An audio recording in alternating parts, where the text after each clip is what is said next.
this isn't your grandfather's manufacturing. For third-generation businesses like Volk Packaging in Biddeford, You know, when you picture a box, you picture like a square box with flaps, right? demand for their boxes You can see it pulling in one by one. ebbs and flows. Went to North Carolina, and some of it went to Mexico. These are all customers that were good customers of ours that left. While owner Derek Volk chooses to stay here in Maine, he says those around him are leaving. Bangor Hydro, CMP, Chrisway Trucking, Augusta Fuel. I mean, it's a very long list. A list of departing businesses compiled by attorney and Maine Jobs Council Chair Joe Edwards that he's sharing with the I-Team. There are 50 or 60 of them that within my knowledge. And I mean, I'm one attorney dealing with just a few hundred. All Maine names we've come to know, but no longer Maine owned. Why would you be concerned about businesses being bought out of state? Well, when a business gets sold out of state, a lot of things happen that aren't really evident, at least on the surface.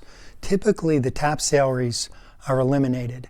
The management is done by the out-of-state companies. Top salaries, Edwards says, are taking their top taxes with them. It's a ripple effect. Volk estimates he's lost well over $3 million in sales to his customers moving. And I can tell you that when a customer sells to a bigger company, we just start a stopwatch and wait till they leave.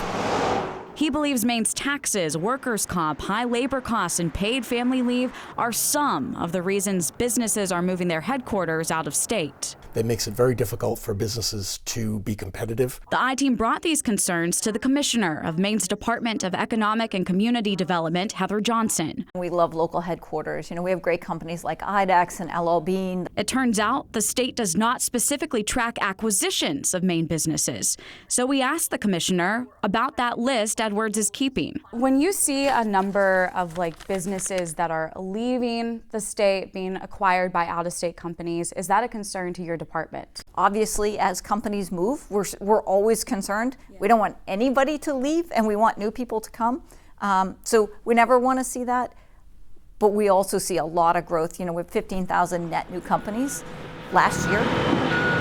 But as for those who have been around for generations, we do live in a global economy, and capital comes from lots of places. And as you think about Maine's businesses, a lot of them are at a logical place where they are looking at transitions. So we're seeing major companies transition into employee-owned. Volk tells us that is the obvious next step for his company. So it's not just my succession plan. I have to think about everybody's succession plan. What do you think would change the most for Volk Packaging if it was acquired? Probably the biggest change would be the culture. You know, we're a family business. We run it like a family business. This year will be our 49th year sponsoring Little League. If I sold to International Paper, for example, do you think they're sponsoring 5 Little League teams? Probably not.